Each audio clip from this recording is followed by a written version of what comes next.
امریکی بحری جہازوں کو ابنۂ ہرمز میں داخل ہونے سے روک دیا ہے۔ ایرانی فوج کا کہنا ہے کہ سخت وارننگ دے کر امریکی جہازوں کو پیچھے ہٹنے پر مجبور کیا گیا ہے۔ ایرانی میڈیا کے مطابق ابنۂ ہرمز کے قریب امریکی جنگی جہاز پر 2 میزائلز داغے گئے ہیں۔ امریکی جہاز نے وارننگ کو نظر انداز کیا۔ واقعہ جزیرہ جاسک کے قریب پیش آیا ہے۔ جی ہاں بالکل، امریکی بحری جہازوں کو ابنۂ ہرمز میں داخل ہونے سے روک دیا گیا۔ ایرانی فوج کا یہ کہنا ہے کہ سخت وارننگ دے کر امریکی جہازوں کو پیچھے ہٹنے پر مجبور کیا گیا ہے۔ ایرانی میڈیا کے مطابق ابنۂ ہرمز کے قریب امریکی جنگی جہاز پر 2 میزائلز بھی داغے گئے ہیں۔ امریکی جہاز نے وارننگ کو نظر انداز کیا، جبکہ یہ واقعہ جزیرہ جاسک کے قریب پیش آیا ہے تو امریکی بحری جہازوں کو ابنۂ ہرمز میں داخل ہونے سے روک دیا گیا ہے۔ ایرانی افواج کا یہ کہنا ہے کہ سخت وارننگ جاری کر کے امریکی جہازوں کو پیچھے ہٹنے پر مجبور کیا گیا، جبکہ امریکی جہاز نے وارننگ کو نظر انداز کیا اور یہ واقعہ جزیرہ جاسک کے قریب پیش آیا ہے۔ امریکی جہازوں کو پیچھے ہٹنے پر مجبور کیا گیا۔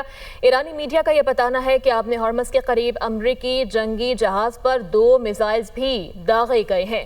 اور یاد رہے گزشتہ روز ٹرمپ کی جانب سے اعلان کیا گیا تھا فریڈم پروجیکٹ کے حوالے سے، جس میں انہوں نے کہا تھا کہ امریکی بحریہ آج راستے کو کلیئر کرنے کے لیے اقدامات کرے گی اس پروجیکٹ کے سلسلے میں، اور جو متاثرہ جہاز ہیں ان کو وہاں سے نکالے گی جو کئی دنوں سے پھنسے ہوئے ہیں، وہاں پر ان کو مسائل کا سامنا ہے، اور وہ کوشش کریں گے کہ ابنۂ ہرمز کو استعمال کرتے ہوئے اس کو کلیئر کرتے ہوئے جہازوں کے لیے راستہ بنایا جائے۔ تو دوسری جانب ایران کی جانب سے بھی یہ وارننگ دی گئی تھی، امریکہ کو خبردار کیا گیا تھا، اور اپریل کی جنگ بندی کے بعد یہ پہلا مرحلہ ہے جس میں دونوں فریقین آمنے سامنے ہوئے ہیں۔ ہتھیار کا استعمال کیا گیا ہے، ہتھیاروں کا استعمال کیا گیا ہے، اور ایران کی جانب سے 2 میزائل بتائے جا رہے ہیں کہ فائر کیے گئے ہیں، جس کے نتیجے میں وارننگ دی گئی ہے امریکی بحریہ کو، اور کہا گیا ہے کہ وہ پیچھے رہیں اور پیچھے ہٹنے پر ان کو مجبور کیا ہے، ابنۂ ہرمز کی طرف نہ بڑھیں، اس پر ان کو وارننگ دی گئی ہے۔ 2 میزائل ایرانی میڈیا کے مطابق فائر کیے گئے ہیں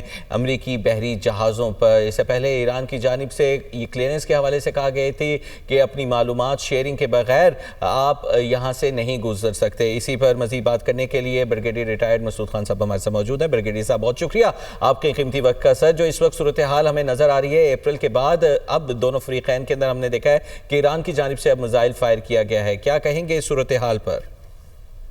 جی ہاں، دیکھیں کہ یہ قسم کی سچویشن تو ڈیولپ ہو رہی تھی، اور جس طریقے سے اناؤنسمنٹ پریزیڈنٹ ٹرمپ نے کیا تھا کہ وہ ہم جو شپس ہیں وہاں پہ نیوٹرل کنٹریز کے ان کو فیسیلیٹیٹ کریں گے، ان کو اسکارٹ کریں گے۔ آلموسٹ 2000 سے پلس ہیں جو ٹینکرز اور شپس ہیں، کارگو شپ پھنسے ہوئے ہیں۔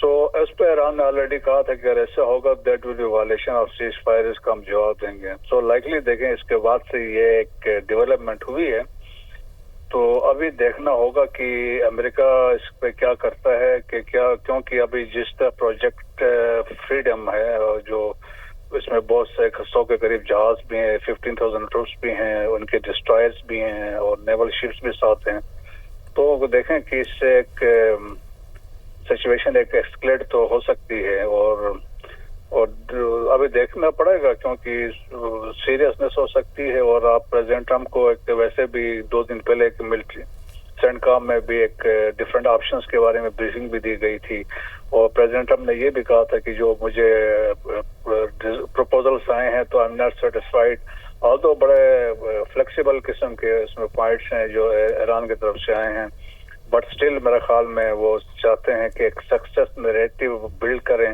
اور وہ اپنا چاہتے ہیں کہ وہ پریویل کر رہے ہیں، وہ ڈیل نہیں کر رہے ہیں، لیکن ہی از کنٹرولنگ دی سچویشن۔ اس طرح کے ایک نیریٹو بلڈ کرنا چاہ رہے ہیں۔ ڈیپینڈ کرتا ہے کہ اب اس سے کیا رسپانس آتا ہے۔